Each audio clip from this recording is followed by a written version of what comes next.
Hello, welcome to the Unplayable Podcast. Australia has wrapped up the first test against the West Indies by a comprehensive 159 runs. They took all 10 wickets in the final session on day 3, leading to what was a very comfortable win after it was a pretty closely fought first 2 days. I'm Josh Schonafinger. Jack Paynter has been watching the test match in Barbados. And Jack, how do you wrap up that day 3 after, it was completely different to what we'd seen at the start of the match? Well, it was long. First of all, it was a very long day. That last session that you mentioned that Australia bowled the West Indies out in, it went 1 hour and 30 minutes past the scheduled close of play, which is 5 p.m. Obviously, they get the extra half hour each day, which they'd been using. But then they got another half hour on top of that to take the final 3 wickets, which they did in the end in the final over of day 3, which went to 6:13 p.m. here, local time in Barbados.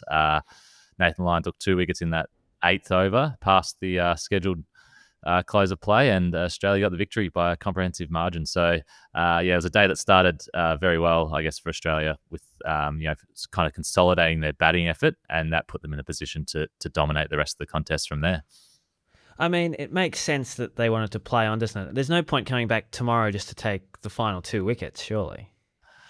No, there's not, but it was getting quite dark here in the end. The floodlights were sort of taking over, and the ruling that we heard from Roston Chase after the match was that it was the later of 8 overs or half an hour, whatever came later than that was how long they played for, and Nathan Lyon's over was the 8th over after they agreed to take the extended 30 minutes or the extended session to try and wrap up the match.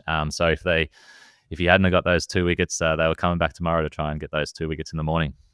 Wow, okay. Maybe for the first time in a long time we've seen a bit of common sense in cricket, so it's good to see. Why don't we go back to the start of the day? I heard that Pat Cummins heaped a lot of praise on the middle order, namely Travis Head, Beau Webster and Alex Carey. They all got 60s, Jack, and they set up what was ultimately a winning score for Australia. They did, and the West Indies only had themselves to blame again for their catching. They dropped Travis Head on 21 early in the day. He went on to make 61 in a partnership of 102 with Beau Webster, which was, the partnership of the match, really. That sort of wrestled back the control of the contest for Australia and sort of battered the West Indies out of it because they all looked extremely comfortable until they got out. So you always felt like there was a ball there that could get you out, and we saw that in the final session. There was, Josh Hazlewood sort of just rolled through the West Indies with ease, and they just folded completely and handed Australia a pretty comprehensive win. Travis Head was player of the match. He was the only player to score 50s in both innings. That catch that you say they put down, was it a tough one? No, it's one you'd expect them to take, or perhaps not after watching the first 2 days. But it was a bit of a thick edge to Justin Graves at second slip, who actually caught pretty well on day 1. He took 2 catches on the first day, but then he dropped 2 in the second innings. So I don't know what he was doing between sort of the second and first innings, but it cost him in the end. But Head and Webster took control of that, and then Alex Carey came out and played a superb innings.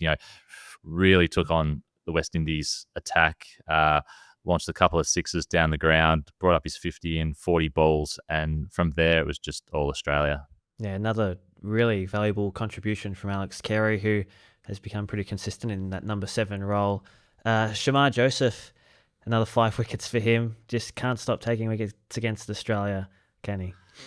No, but kind of went back to what we were talking about with Jaden Seals' spell on the opening day. He kind of didn't have any support today. It was just Shamar, and it only looked like Shamar who was going to get the wickets. He was getting the most out of the surface, the most variable bounce, and unfortunately he didn't have much support today as Webster, Head and Carey got on top of the other bowlers. But you mentioned Shamar, third 5-wicket haul against Australia, 22 wickets in 3 tests against Australia, striking at 1 wicket every 22 balls. So that's pretty phenomenal numbers, and he'll be hoping that he can, play against Australia in every match that he plays. But another fine performance. Just unfortunately didn't have the support from the rest of his attack today.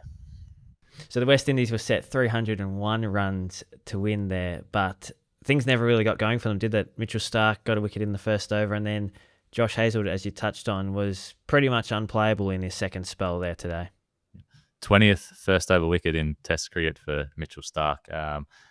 He's just phenomenal with that new ball, and it looked like they had a clear plan to Craig Brathwaite too. They had a mid wicket in catching. They also had Sam Constant stationed behind the square leg umpire. They didn't have a mid on, and Mitchell Starc just bowled in swingers at his stumps basically, and Brathwaite took the bait and clipped it straight to Constant, who took a catch diving forward at behind square leg there. So bit of a brain fade there, I guess, from a senior player, the West Indies' most senior batter. You'd probably expect him to sort of figure out what they were trying to do there, but that kind of set the tone. Then Hazlewood came on from the same end, the Joel Garner end, and took 4 wickets in 3 overs. And from there it was game over. Definitely one to watch. It'll be Brathwaite's 100th Test match in the next match in Grenada, and he's been a bit of a thorn in the Aussie side in the past. He's got a good record really against Australia compared to the rest of the top order. So definitely want to watch if that plan continues, I reckon. But Hazlewood, he was just on another level, wasn't he? I mean, yes, the pitch was doing a bit, but he was getting balls to jag, 2 bat lengths. I don't know how you're meant to play that when he's on song like that. Loves bowling in these conditions, it seems too. He was the leading wicket taker in 2015 when Australia were last here a decade ago with 12 wickets. Now averages 10 in the West Indies. So that's pretty incredible. For a guy who's sort of just come back as well into red ball career, like he didn't have the best lead up to the World Test Championship final, playing in the IPL, getting injured, and then coming back through the IPL playoffs, and then straight into the World Test Championship final. So, he was probably maybe a little bit underdone at Lords, but it certainly looked like he found his rhythm out there. In the first inning as well, he bowled quite well and then got the rewards in the second innings, as you say. And it probably justifies his selection. A lot of people calling for Scott Boland to get a chance in this 11, but when you've got somebody like Hazlewood who can deliver a performance like that, well, it makes it all worthwhile. That's right. And I asked Pat Cummins after play today because it's 4 Test matches back to back really, whether he thinks they'll be able to get through all 4, whether we might see Scott Boland or Matt Kuhneman, and there was no niggles to speak of at the moment. They all look pretty good. They only bowled sort of around that 30 over mark each, so unfortunate for those Scott Boland fans. It seems like the big 3 are raring to go again, and they might roll out the same in Grenada in a few days' time. Yeah, even though the bowlers didn't get a lot of rest between innings, the West Indies were bowled out in 33.4 overs tonight, all out for 141. So, as you say, not a huge workload. And when does that next test start? When are you off to Grenada, Jack? So I've got a couple of days off now, thanks to the early finish here in Barbados. So might find some local experiences to enjoy. But we're off to Grenada on Monday, and then the second test starts from July 3, which will be midnight, July 4 Australian time on the East Coast. Okay, and a few question marks, obviously, over that Australian top order. What's to go with Steve Smith? Are we expecting him to come back in for the second test?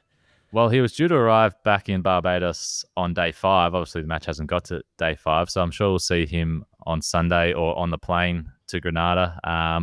He's still got a few fitness tests to undergo, but Pat Cummins said he'd been doing some batting against a tennis ball and an incredible at his home in New York.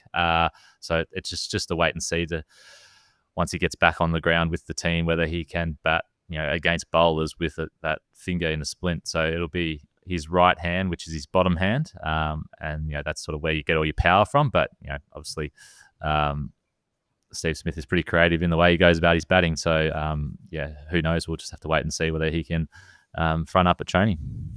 Do you reckon Steve has like a ball on the string that hangs from the ceiling at his pad in New York just to get the touch back?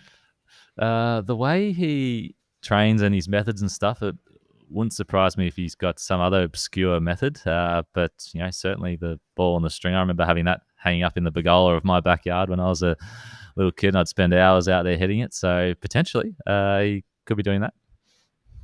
Jack, any updates to give us from the lunch room today before we let you go for the first test? Yep. So today the lunch was pretty good again. I managed to get a full plate as opposed to day 1, but we had a bit of a lamb curry, some mashed potato, and some steamed stir-fried veggies. So just your basic staples of a good hearty meal. So can't complain with that. Very good, Jack. We've appreciated your updates from Barbados, and we'll be in touch with you for Grenada for the second test. Thanks again. Sounds good. Speak to you from Grenada, Josh.